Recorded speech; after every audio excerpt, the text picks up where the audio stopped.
अक्षय तृतीया एक शुभ दिन है जब लोग भगवान विष्णु और माता लक्ष्मी की पूजा करते हैं और इस दिन दान पुण्य और नई चीजें खरीदने का भी एक शुभ अवसर और समय होता है। अक्षय तृतीया का इतिहास और कहानी। पौराणिक कथाओं के अनुसार अक्षय तृतीया को सतयुग और त्रेता युग की शुरुआत माना जाता है। इस दिन भगवान विष्णु के 6वें अवतार भगवान परशुराम का भी जन्म हुआ था। कहा जाता है कि इस दिन युधिष्ठिर को अक्षय पात्र का दान भी श्री कृष्ण भगवान ने दिया था, जो कभी भी भोजन से खाली न रहे। इस दिन हमें क्या करना चाहिए? भगवान विष्णु और माता लक्ष्मी की पूजा करें, दान पुण्य करें, गरीबों को दान, अनाज या अन्य चीजें भेंट में दें, नई चीजें खरीदें जैसे सोना चांदी और अन्य वस्तु शुभ माना जाता है। इस दिन विवाह, गृह प्रवेश या अन्य शुभ कार्य करना भी अच्छा मानते हैं। इस दिन अच्छे कर्म और नकारात्मक विचारों से दूर रहें। शुभ कार्यों के लिए और नए उद्यमों की शुरुआत के लिए अच्छा समय है। इस दिन किया गया दान और पुण्य फलित होता है और लंबे समय तक चलता है। यह दिन भगवान विष्णु और माता लक्ष्मी की कृपा का प्रतीक है। एक कहानी के अनुसार अक्षय तृतीया के दिन त्रेता युग की शुरुआत हुई थी और भगवान विष्णु के 6वें अवतार परशुराम जी का जन्म हुआ था।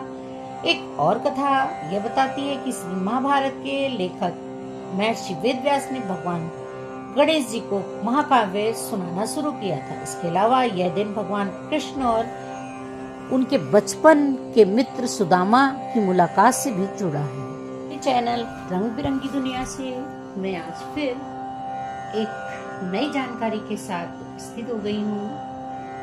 अक्षय तृतीया।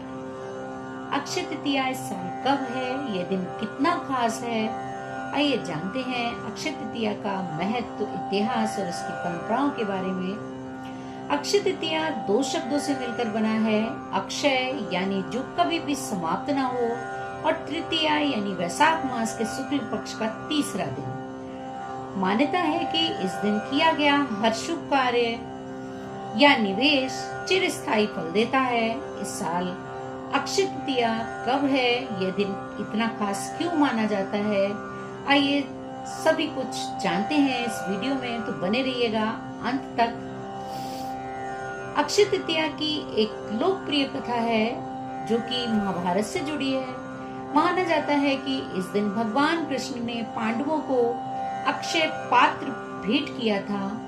यह एक जादुई पात्र था जो भोजन की अटूट आपूर्ति प्रदान करता था, जिससे वह सुनिश्चित होता था कि पांडव अपने वनवास के दौरान कभी भूखे न रहे।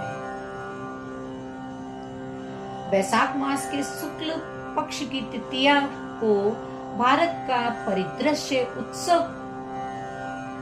रंगीन तासीर में बदल जाता है और पूरा देश आध्यात्मिकता के रंग में रंग जाता है, क्योंकि हर कोई अक्षय तृतीया या अखा तीज को बहुत शुभ मानता है और इस दिन अनसूझे कार्य भी पूरे होते हैं। देश का माहौल उत्सवी भावना में बदल जाता है, क्योंकि सड़कें त्योहार की खुशियों उत्साह से गुलजार हो जाती हैं और मंदिरों में मंत्रोच्चारण और प्रार्थनाओं की ध्वनि गूंज उठती है। आइए हम सब मिलकर अक्षय तृतीया के उत्सव के पीछे की किंवदंती को उजागर करें, क्योंकि हम इसे पौराणिक कहानियां, पारंपरिक पोशाक, आभूषण और सामान और सांस्कृतिक सजावट के माध्यम से देखते हैं, जो हमें त्योहार की पहचान देती है। अक्षय तृतीया 2 शब्द से मिलकर बना है। अक्षय का अर्थ है शाश्वत या ऐसा कुछ जो कभी भी कम ना हो, और तृतीया का अर्थ है चंद्र पखवाड़े का तीसरा दिन। इसे हिंदू कैलेंडर में सबसे शुभ दिन माना जाता है। अक्षय तृतीया की उत्पत्ति प्राचीन इतिहास और पौराणिक कथाओं में गहराई से निहित है। अक्षय तृतीया के पीछे का इतिहास और प्राचीन परंपराओं के बारे में आगे जानने। प्राचीन हिंदू धर्म शास्त्रों, पुराणों में सबसे पहले उल्लेख किया गया है कि ऐसा माना जाता है कि त्रेता युग की शुरुआत अक्षय तृतीया के दिन से ही हुई थी। त्रेता युग या 4 युगों में से दूसरा युग इसी दिन शुरू हुआ था। माना जाता है कि भगवान विष्णु के अवतारों में से एक भगवान परशुराम जी का जन्म अक्षय तृतीया के दिन ही हुआ था, जो इसे भगवान विष्णु के अनुयायियों के लिए धार्मिक रूप से महत्वपूर्ण माना जाता है। अक्षय तृतीया के बारे में कई पौराणिक कथाएं प्रचलित हैं। अक्षय तृतीया की एक लोकप्रिय कथा महाभारत से भी जुड़ी है। ऐसा माना जाता है कि इस दिन भगवान कृष्ण ने पांडवों को अक्षय पात्र भेंट में दिया था। यह एक जादुई पात्र था जो भोजन की अटूट आपूर्ति प्रदान करता था, लेकिन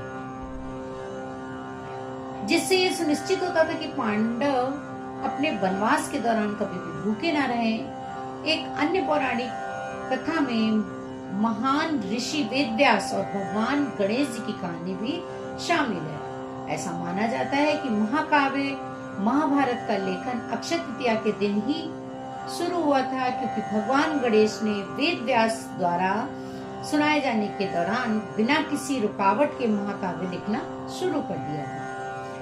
यह एक ऐसा त्योहार है जिसका हिंदू और जैन धर्म में बहुत ज्यादा महत्व है। यह नए उद्यम शुरू करने, सोना खरीदने और निवेश करने के लिए एक बहुत ही कीमती दिन माना जाता है, जो हिंदुओं के लिए स्थायी समृद्धि लाने वाला माना जाता है।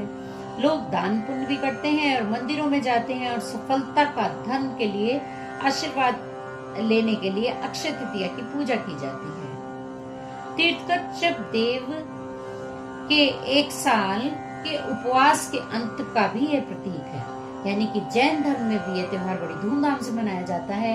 ऐसा माना जाता है कि इस दिन पहले तीर्थंकर ने गन्ने का रस पीकर अपने उपवास को तोड़ा था।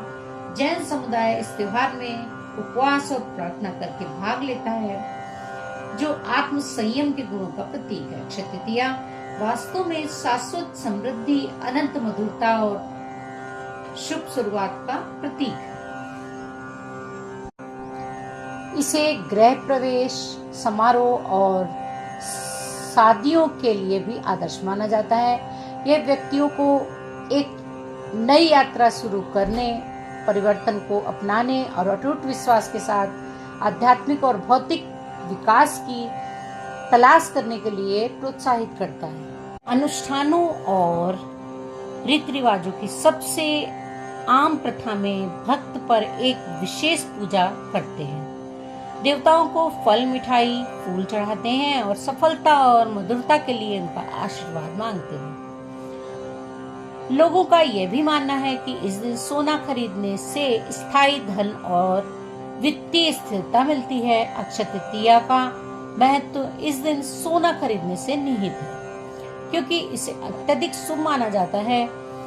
इस दिन दान पुण्य के कार्य विशेष माने जाते हैं। कई लोग उपवास रखते हैं और इस दिन को प्रार्थना और ध्यान के लिए समर्पित करते हैं। गंगा नदी में डुबकी लगाना भी अत्यंत शुभ माना जाता है। महाराष्ट्र में अक्षय तृतीया को बहुत उत्साह के साथ मनाते हैं, क्योंकि लोग विशेष पूजा करते हैं, अनुष्ठानिक रूप से सोना खरीदते हैं। एक दिन मंदिरों और बाजारों में घूमने के बाद ये पूरन पोली का स्वादिष्ट व्यंजन भी अपने घरों पर बनाते हैं। महाराष्ट्र में किसान अक्सर अपने हल और औजारों की पूजा भी इसी दिन करते हैं, क्योंकि वे भरपूर फसल के लिए आशीर्वाद मांगते हैं। गुजरात में इस दिन भगवान गणेश और देवी लक्ष्मी जी की पूजा की जाती है, जहां लोग नए कपड़े, आभूषण, अन्य मूल्यवान वस्तुएं खरीदते हैं। वहीं दान और गरीबों को भोजन कराना गुजरात के लोगों के लिए उत्सव का मुख्य पहलू है। अक्षय तृतीया राजस्थान में गणगौर उत्सव के साथ मेल खाती है, जिसे महिलाएं देवी पार्वती की सुंदर सजी हुई मूर्तियों को लेकर जुलूस में भाग लेकर और अपने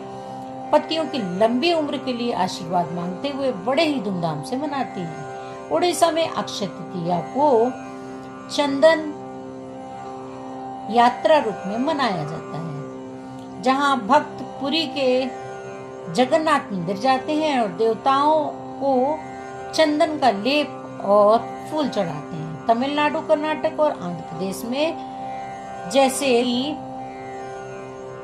राज्य इस त्योहार को धार्मिक उत्साह के साथ मनाते हैं। अक्षय तृतीया पूरे भारत में बड़े उत्साह के साथ मनाई जाती है। पश्चिम बंगाल में महिलाएं पारंपरिक रूप से जामदानी साड़ियां पहनती हैं। इतना शुभ माना जाता है यह दिन से भरा एक धातु का बर्तन जिसे आम के पत्तों से सजाया जाता है, जिसके ऊपर एक नारियल रखा जाता है जिसे कलश कहा जाता है, और पर तांबे या पीतल से बना होता है। गंगा नदी के पवित्र जल से भरा होता है। अक्षय तृतीया का त्योहार पूरे भारत में एकता और विविधता को दर्शाता है।